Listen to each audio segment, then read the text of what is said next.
The Organization of the Southern Cooperation, OSCE, is one of the partners of the INGSA 24 conference currently underway at the Kigali Convention Center. OSCE is an intergovernmental organization that is promoting a new third way of developing countries in the global south. Earlier, RBA spoke to the organization's Secretary General, H.E. Sheikh Mansour bin Musallam. He started by commenting on the importance of research and knowledge transfer for developing countries. What ultimately we all recognize is the crucial importance of knowledge. Right? Now, of course, this might seem as stating a platitude of sorts. Knowledge, of course, is important.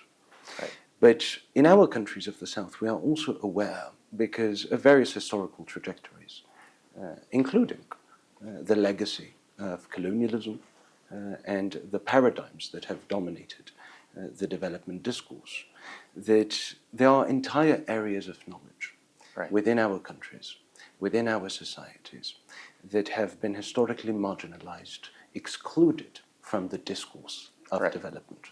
And therefore bridging knowledge gaps, really, in our countries means equally, of course, democratizing access to international knowledge, that is academic knowledge, but also renewing dialogue, re-legitimizing and giving value to our endogenous knowledge, our ancestral knowledge, without exoticizing it, but recognizing that in the encounter of academic knowledge and the knowledge of our peoples, there is fertile ground for a new way of development, one that truly reflects the diversity of our societies, but also the priorities of our peoples. For the Global South, is this where to start? Well, I think that is actually quite a difficult question to answer, because I think that we must not adopt, as countries of the South, a sequentialist or a gradual step-by-step approach to development, but rather adopt a more complex approach to development by recognizing that we must undertake efforts in various areas. Knowledge is a crucial part. Democratizing knowledge, reinforcing our research capacities as countries of the South is crucial. But also, we cannot speak of development possibly without addressing the issue of technology transfers and developing our own technologies as societies. We cannot speak of development as countries of the South if we do not create the necessary multilateral instruments and platforms, such as the Organization of Southern Cooperation, to facilitate South-South cooperation and common positions as well when it comes to international matters. And finally, just as an example, but I mention examples that fall right into the mandate of the Organization of Southern Cooperation, that we cannot also speak of development, democratizing knowledge, reinforcing our research capacities, developing technologies, and building sustainable but also shared prosperity for our peoples, if we do not also address the, if you'll allow me to use an overused image, the elephant in the room, and that is finance.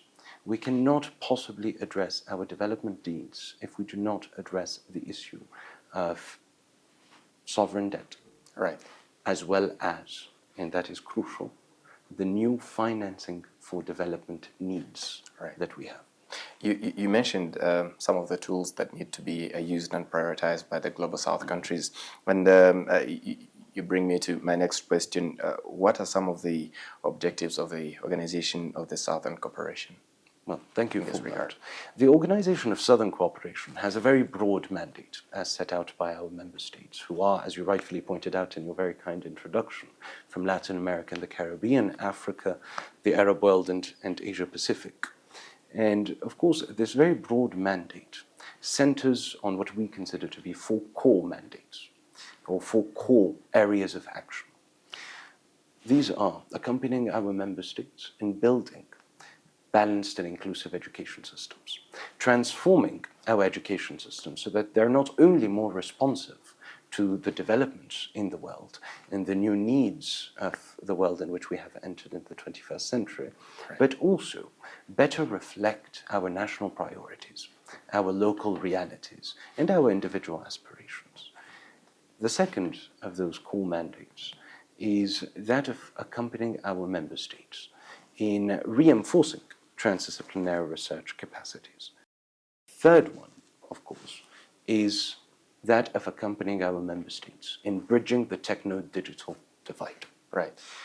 And finally, the fourth mandate of the OSCE, fourth core mandate of the OSCE, is that of accompanying our member states in transforming the international financial architecture. And that is because our member states, our founding states, in our founding summit in January 2020, at a time when COVID-19 was only a whisper, had the visionary quality of recognizing that we can speak of transforming education, we can speak of building up our research capacities, we can speak of developing our own technologies.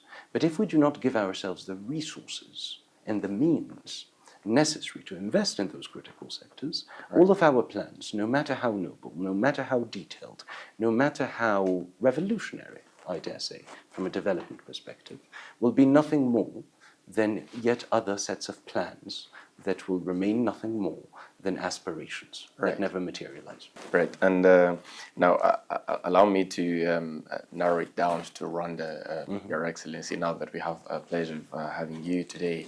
Are there ongoing discussions for Rwanda to become a member? Well, let me start first and foremost to say that I am particularly delighted as well to be here in Rwanda, which constitutes my first time in this beautiful country. But I have always wanted to visit Rwanda, at least for many years now, in part, not exclusively, but in part, because I think that Rwanda has built up an expertise that would be extremely important to share and visibilize with other members of the OSCE, well, with other countries and with the member states of the OSCE, as much as I believe that the OSCE can support as well Rwanda in many of its development initiatives. It will be a pleasure to have Rwanda a member state.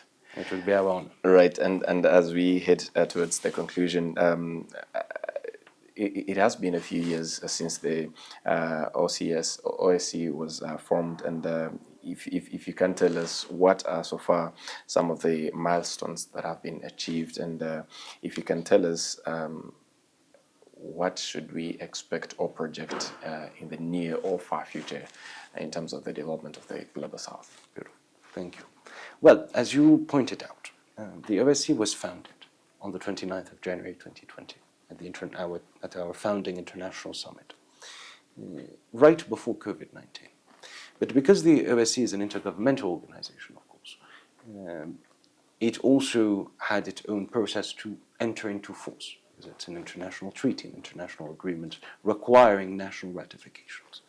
And of course, within weeks of the creation of the OSCE and my election as Secretary General, serving as Secretary General-elect until the entry into force of the OSCE Charter, our entire world came undone. All of our certainties, as people, not just as the OSCE and as countries of the South, were put into crisis. And of course, countries in 2020 legitimately had different priorities. The priority was immediately that of addressing the pandemic and its multidimensional consequences on people. That and national assemblies were not meeting. That means national assemblies could not possibly ratify. And yet, and I think this is a crucial part, and yet, in less than 1 year and 4 months, the OSCE Charter entered into force on the 18th of May 2021, which demonstrates, and I think this is very important, that despite the extraordinary circumstances, unprecedented circumstances, the member states of the OSCE demonstrated the political commitment and will to see this organization on. And Shortly thereafter, we held the first General Assembly Yes. in December 2021, where I took office formally as Secretary General, and thereafter signed the headquarters agreement, establishing the Secretariat and the international headquarters of the organization with the government of Ethiopia, and that was signed in November 2022. I think that what we can expect is on a number of levels. The first is an expansion and amplification of those projects, development projects of our that have been started, but that can take another scale for our countries. Whether it is the upcoming Freire program that we're planning to launch, which is, you must be familiar with Erasmus, Yes. the European Union's academic Yes. mobility and student mobility scheme, which is a full mobility scheme, but more ambitious amongst our three continents, which we consider to be crucial. You will be seeing, of course, hopefully, some very concrete steps taken in terms of debt for our countries, in terms of securing new finance. You will see the establishment as well of more of those regional centers for research within our countries, the regional incubators for technology, and so on and so forth. But I don't want us to be lost in detail with the project. The most aspect that we can expect in the short to medium term is our countries of the South coming together to start in practice and not just in theory, building a new kind of multilateralism. Right. One that is based upon equality amongst parties, equity in their relations, and solidarity, which is practiced horizontally, instead of charity that is practiced vertically. Of our countries of the South coming together to start building what we from the OSCE, what our constitutive charter calls a third way of development, from and by the South, for humanity. Right. Thank you very much, Your Excellency. I really couldn't find a better way to end this conversation. We really appreciate your time on Rwanda Television. Thank you for giving me this opportunity and for your patience with my long answers. No problem. We really look forward to more from the OSCE. Thank you. Thank you very much.